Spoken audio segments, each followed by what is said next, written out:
Assalamualaikum warahmatullahi wabarakatuh. Gimana teman-teman kabarnya? Semoga kita diberi kemudahan ya dan kelancaran untuk melunasi hutang-hutang kita yang masih gagal bayar di akhir tahun ini.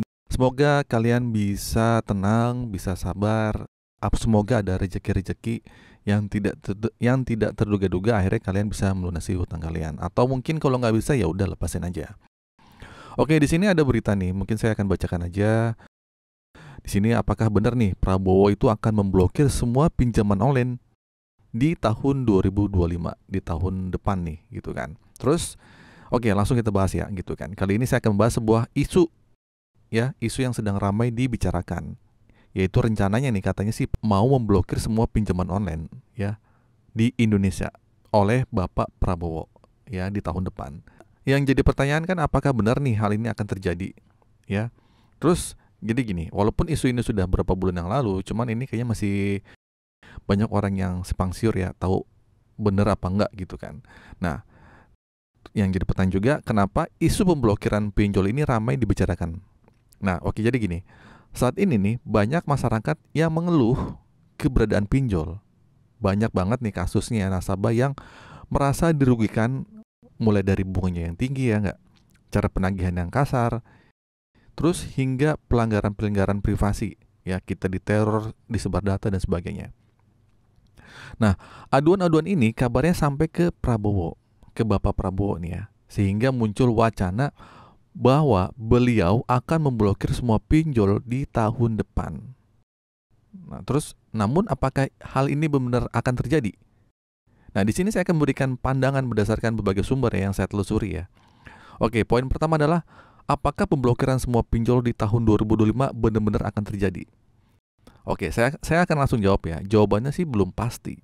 Hingga saat ini tuh belum pasti. Nah, saya belum menemukan informasi resmi yang menyebutkan bahwa semua pinjol itu akan diblokir pada tahun depan lah, tahun 2025. Dan tidak ada yang pernyataan atau dokumen valid yang mendukung klaim ini. Jadi untuk sementara ini, kabar tersebut hanya sebatas spekulasi.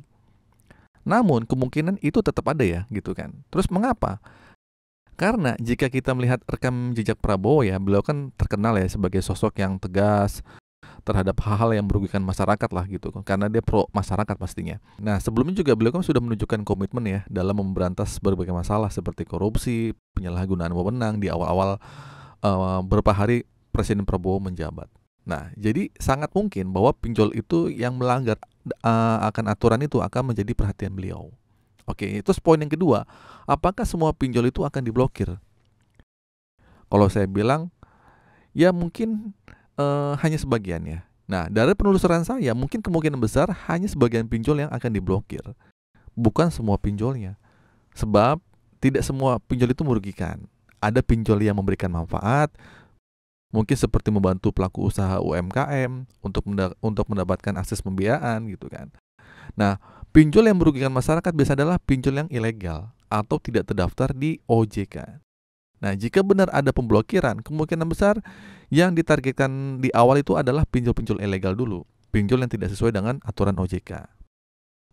Nah, oke. Terus poin yang ketiga, bagaimana sih sikap OJK terhadap pinjol ini?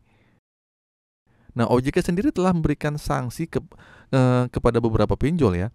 Dari data-data yang ada, OJK menyebutkan bahwa belasan pinjol itu telah diberi sanksi.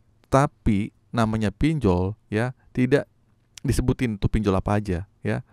Nah, hal ini membuat masyarakat itu akhirnya sulit mengetahui pinjol mana saja yang telah melanggar aturan. Karena itu ya, penting bagi kita untuk selalu berhati-hati sebelum menggunakan layanan pinjol. Pastikan juga sih pinjol itu kita gunakan terdaftar di OJK atau memiliki reputasi yang baik lah. Oke, selanjutnya nih, poin yang keempat, pentingnya mencari informasi yang valid. Nah, dalam membuat video ini, saya juga berusaha mengumpulkan informasi dari berbagai sumber yang terpercaya. Ya, saya membaca berita dari situs resmi, saya mencari referensi dari OJK, dan juga memastikan data yang saya gunakan akhirnya valid. Nah, di sini saya ingin menyampaikan informasi yang bisa dipertanggungjawabkan, bukan sekedar opini dasar. Nah, saya juga mengajak teman-teman untuk selalu mencari referensi sebelum mempercayai sebuah informasi, apalagi jika informasi tersebut belum jelas sumbernya. Jadi jangan langsung percaya atau terprovokasi oleh berita-berita yang belum tentu benar. Terus yang terakhir nih, poin yang kelima. Harapannya jika pinjol itu diblokir gimana? Ini jujur aja ya, jika benar semua pinjol merugikan itu bisa diblokir, pastinya kita semua akan senang dong. Banyak masyarakat yang merasa dirugikan oleh pinjol ilegal, terutama mereka yang terjebak dalam bunga yang tinggi, cara penagihan yang tidak manusiawi, bahkan pinjol yang legal pun sama aja ya. Namun ya, kita juga perlu realistis juga, gak semua pinjol itu merugikan. Ya sehingga tidak mungkin semua pinjol itu akan diblokir. Saya yakin ya, pemerintah mungkin akan menyeleksi pinjol-pinjol mana yang perlu ditutup dan mana yang tetap bisa beroperasi karena memberikan manfaat bagi masyarakatnya. Ya, jadi pinjol itu ibarat kata kita nggak suka tapi kadang kita juga butuh. Beberapa orang juga akan berpikir seperti itu.